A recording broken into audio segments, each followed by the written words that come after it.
존 메이너드 케인스는 단순 경제학자가 아니라 현대 경제 시스템의 근본적인 틀을 만든 인물입니다. 대표적으로 금융위기가 닥쳤을 때 기존의 고전 경제학은 시장이 스스로 균형을 찾는다고 주장했지만 현실에서는 실업률이 급증하고 소비가 줄면서 경제가 회복되지 않았었습니다. 케인스는 1936년 고용의 이자 및 화폐의 일반 이론이라는 책을 출간하며 새로운 경제학을 제시했죠. 금융위기 때 정부가 개입해야 한다. 불황일 때 정부가 돈을 풀어야 한다. 실업률이 높아질 때 공공사업을 통해 일자리를 창출해야 한다가 케인스의 핵심 경제학 이론입니다. 가장 최근에 들어와서 케인스의 경제학이 쓰인 사례는 2008년 글로벌 금융위기와 코로나 팬데믹 사태인데요. 두 번의 경우 모두 연준이 적극 개입해 돈을 풀어 경기 침체를 극복했죠.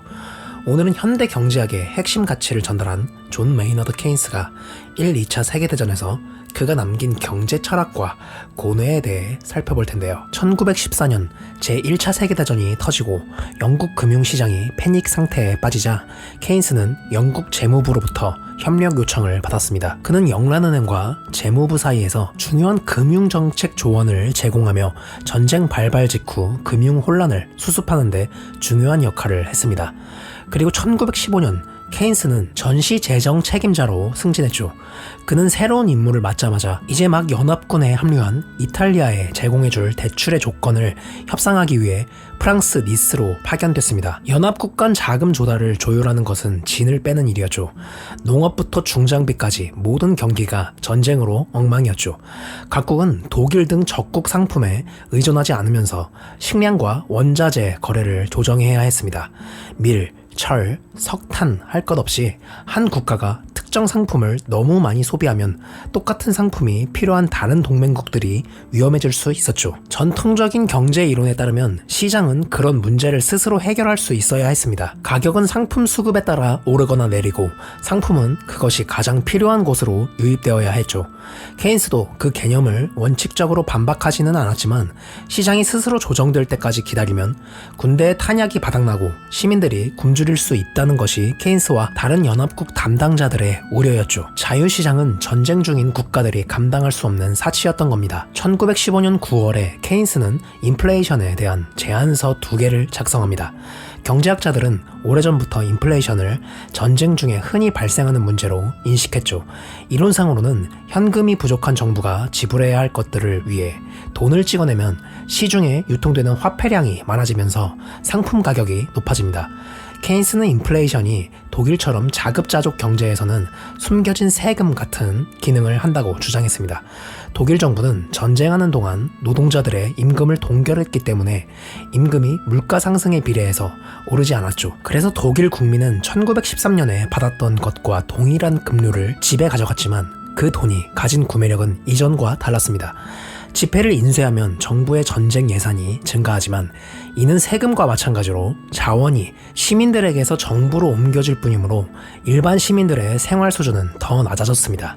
당시 독일은 자급자족 경제 능력을 얻은 지 얼마 안 된 상태였죠. 독일은 화학기술을 활용한 질소, 비료, 대체연료 개발을 했었지만 완벽한 자급자족은 불가능했습니다. 이 때문에 연합국은 독일의 해상 봉쇄 조치를 가해 무기부터 식량까지 모든 물품에 대한 국제 수송 능력을 차단했습니다. 반면 영국은 국제 무역 의존도가 너무 높았습니다. 때문에 인플레이션은 영국의 무역 적자를 더 악화시켰죠. 또한 영국이 자국 병사들을 지원하기 위해서는 기계를 돌리고 밭을 갈구는 기본적인 경제활동을 수행할 일꾼들이 필요했지만 병력 수가 급격히 확대되면서 국내 경제 인구는 고갈될 수밖에 없었습니다. 이 와중에 영국 정부는 독일에게 크게 한 방을 먹여야 한다고 했지만 케인스가 생각하는 큰 한 방은 경제적 자멸을 의미했습니다. 현재 영국의 지출 규모로는 독일에게 한시적 공격만 가능했죠. 점점 장기화되는 전쟁 때문에 그 위대했던 대영 제국도 해외에서 원조의 손길을 찾게 됐고 영국의 전쟁 자금을 대줄 유일한 나라는 미국밖에 없었습니다. 하지만 당시 우드로 윌슨 대통령은 전쟁에 관여한 국가에는 자금을 빌려주지 않으려 했죠. 이 때문에 영국 재무부는 미국의 민간 투자자들에게 눈을 돌렸습니다. 영국을 재무적으로 구제해줄 만한 곳은 JP 모건이었습니다. 1차 세계대전 당시 영국이 미국에서 구매한 상품의 절반을 JP 모건이 수입했고 그 비용의 1%를 수수료로 받았죠. 미국은 공식적으로 전쟁의 중립적 입장을 표명했지만 모건은 전쟁 덕분에 자금 대출과 구매 수수료라는 일거양득의 효과를 보고 있었습니다. 영국의 미국 상품 구매량이 증가하자 JP 모건은 구매 대행 수수료만 3천만 달러의 순이익을 벌었습니다. 모건은 이런 식으로 엄청난 힘을 가진 미국의 비공식 외교 기관이 되었고 단기적으로 미국의 경제력을 전쟁에 효과적으로 동원했습니다. 이에 케인스는 이 전쟁 이후 국제사회가 재편될 것으로 예견했고 미국과 월가의 금융 세력이 향후 서구를 지배할 것으로 전망했습니다. 1916년 가을 전쟁은 장기화되고 있었고 잭 모건은 본인의 회사가 이미 돌이킬 수 없을 정도로 막대한 돈을 영국의 전쟁에 투입했다는 것을 알게 되었죠. 모건은 영국을 채무 불이행을 선언하게 만들 생각도 염두에 두고 있었습니다. 모건은 영국 고객들에게 관대한 척했지만 영국의 운명을 좌우할 키를 누가 쥐고 있는지는 분명했죠. 케인스는 영국의 미국 금융 의존도라는 보고서를 외무부에 보냈는데요. 그 내용은 윌슨과 연방준비국이 언제라도 미 금융권의 영국 채권 매입을 저지해서 영국의 전쟁 활동을 현실적으로 불가능하게 만들면서 서부전선의 극강의 중압감을 줄 수 있다는 내용이 담겨져 있었습니다. 영국은 미국의 협상이 아닌 국어를 해야 했죠. 그리고 당시 윌슨 대통령은 미국의 민주주의가 신성하다고 믿었으므로 전쟁에 휘말리고 싶어하지 않았습니다. 또한 전쟁 개입으로 인해 불안한 선거 결과를 위태롭게 하기도 싫었던 거죠. 그래서 전쟁 국가들을 외교적으로 압박해 미국이 중재하는 평화협정에 동의하기를 바랐습니다. 그리고 당시 재무부 장관 매커두가 자국의 모든 투자자에게 영국과 프랑스에 발행하는 단기 채권에 대해 신중하라고 말했고 모건도 연준의 압박으로 인해 발을 뺐죠. 영국은 1917년 연준의 포고령으로 인해 금융위기를 맞이했고 JP 모건 등 미국의 주요 투자자들로부터 추가 자금을 확보하지 못하자 영국은 해외 부채를 금으로 변제할 수밖에 없었습니다. 하지만 여기서 독일이 실수를 저지르는데요. 독일은 몇 주만 버티면 전쟁에서 완승할 거란 확신이 있었고 미국의 민간 선박에 대한 잠수함 공격을 퍼부었습니다. 그 중에는 연합군의 군수 물자를 나르던 배도 포함되어 있었죠. 이는 영국 해군의 독일 봉쇄로 독일과 오스트리아 도시들의 영향실조가 만연하자 독일이 행한 보복 행위였습니다. 이에 열받은 미국은 독일의 공격이 중립국에 대한 이유 없는 잔혹한 행위로 보였고 매커두는 유럽 채권에 대한 경고를 철회해 자금혼의 밸브를 다시 열었고 1918년 미국은 전쟁에 개입하게 됩니다. 그리고 얼마 뒤 전쟁은 막을 내리죠. 1919년 1월 10일 영국 대표단으로 존 메이너드 케인스는 파리 평화회의에 참석하기 위해 파리에 도착했습니다. 회담이 시작되고 처음 며칠 동안 케인스에게 가장 큰 좌절감을 안겨준 건 다름 아닌 영국 정부였습니다. 독일의 전쟁 배상금 문제로 의견 충돌이 있었던 것이죠. 케인스는 독일이 지불 가능한 액수를 20억 파운드로 파악했고 그중 절반을 먼저 지급하고 나머지 절반은 30년에 걸쳐 갚게 해야 한다고 판단했죠.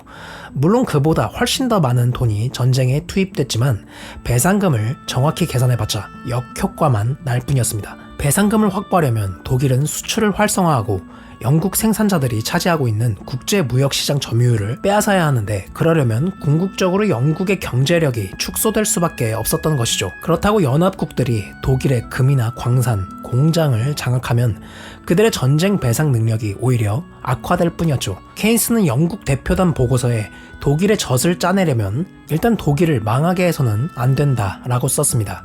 하지만 로이드 조지는 1918년 선거운동 동안 영란은행의 전 총재인 월터 컨리프와 선너경 판사에게 각각 배상 보고서를 작성하도록 지시했고 영국 국민에게는 패전국으로부터 가능한 한 최대 규모의 배상금을 확보하겠다고 약속했죠. 섬너와 컨리프는 독일의 지급 능력이 240억 파운드에 달한다고 제시했는데 우연인지 모르지만 이는 전쟁에 들어간 총 비용과 같았죠. 게다가 240억 파운드는 전쟁 전 독일 경제 규모의 5배가 넘었는데 너무 터무니없는 수치여서 로이드 조지가 유세장에서 엄숙하게 이 수치를 말하자 외교관들 입에서 웃음이 새어났다고 합니다. 케인스는 윌슨 행정부의 재무부 대표이자 JP 모건 파트너인 헨리 데이비슨의 오랜 친구인 노먼 데이비스와 이미 배상 협상을 진행 중이었죠. 그런데 로이드 조지가 강경파인 섬너와 컨리프를 이번 평화회의의 공식 배상위원회 대표로 임명한 것이죠. 당시 독일은 경제적 난관에 처해 있었습니다.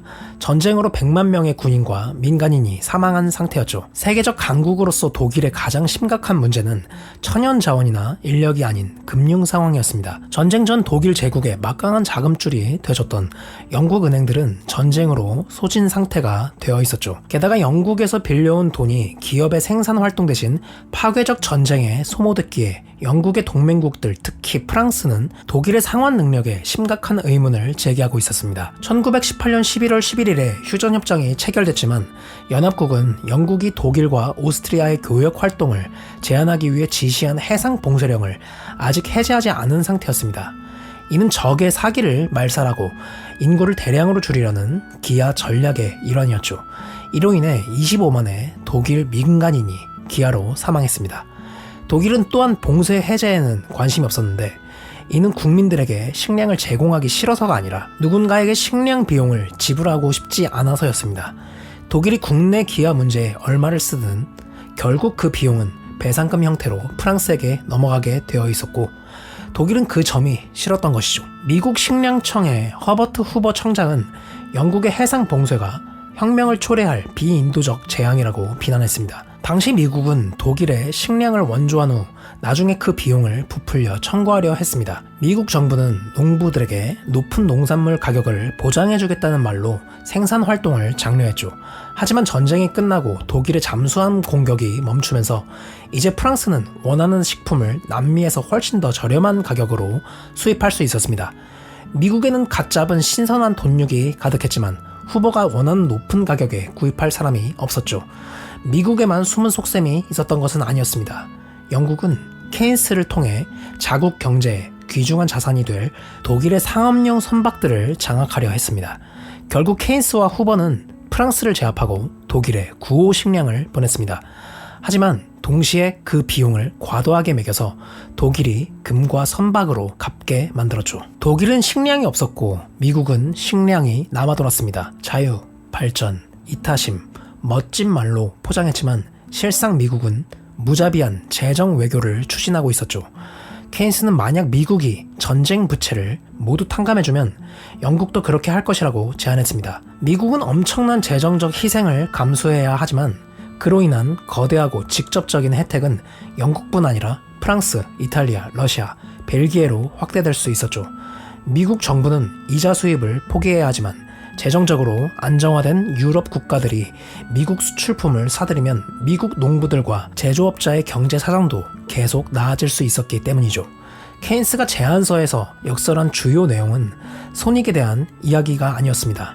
승전국, 패전국 할 것 없이 전쟁 부채가 너무 과하면 향후 몇 년간 사회적 혼란이 벌어질 게 뻔했기 때문이죠. 하지만 윌슨 대통령은 케인스의 제안에 분노를 느꼈습니다. 1917년에 영국과 프랑스를 구제하기 위해 자신의 정치 생명을 건네다가 남의 나라 전쟁에 자국 아들들의 목숨을 희생시킨 상태였죠. 그에 비한다면 연합국이 미국에서 빌린 돈을 갚는 것은 최소한의 보답일 뿐이었죠. 결국 윌슨 대통령은 부채 탕감에 대한 제안을 강력히 거부했습니다. 케인스는 이후 자신이 더 이상 할 수 있는 것이 없다고 생각하여 영국 정부에 사의를 표하고 책을 썼습니다. 그 책이 바로 평화의 경제적 결과입니다. 이 책에서 케인스는 과도한 배상금에 의해 독일 경제가 붕괴되고 독일 내 경제적 재건이 불가능해지고 전 국민이 극심한 고통에 빠지게 될 것이라고 예견했죠. 이러한 경제적 압박은 독일 국민에게 모멸감과 분노를 심어주고 나중에 극단주의 정치 세력이 나올 거라고 예언했습니다. 실제로 과도한 배상금이 그 이후 독일 국민들의 분노와 원한의 씨앗이 되어 히틀러와 나치당 같은 극단주의 세력이 등장해 결국 제2차 세계대전이 일어나게 된 것이죠. 케인스가 쓴 이 얇은 걸작은 오늘날에도 중요성을 인정받고 있는데요. 이는 그가 제시한 군중심리가 20세기의 큰 비극들을 이해하는 데 꼭 필요하기 때문입니다. 게다가 21세기의 거대한 쟁점들도 조금만 변형하면 케인스의 해석을 적용할 수 있는 거죠. 즉 세계대전을 2008년 금융위기로 바꾸고 전쟁 부채와 배상금을 유럽의 긴축 예산과 미국의 주택 압류 사태로 바꾸면 호전적인 극우 민족주의가 현대의 어떤 형태로 발현했는지 알 수 있을 것이죠. 오늘은 존 메이너드 케인스와 세계대전에 대해 알아보았는데요. 이 내용이 더 궁금하신 분들은 제커리 디 카터의 존 메이너드 케인스, 돈, 민주주의, 그리고 케인스의 삶이라는 책을 강력 추천드립니다. 지금까지 책과 꿈나무였습니다. 영상이 마음에 드셨다면 구독, 좋아요, 알림 설정 정중히 부탁드립니다. 감사합니다.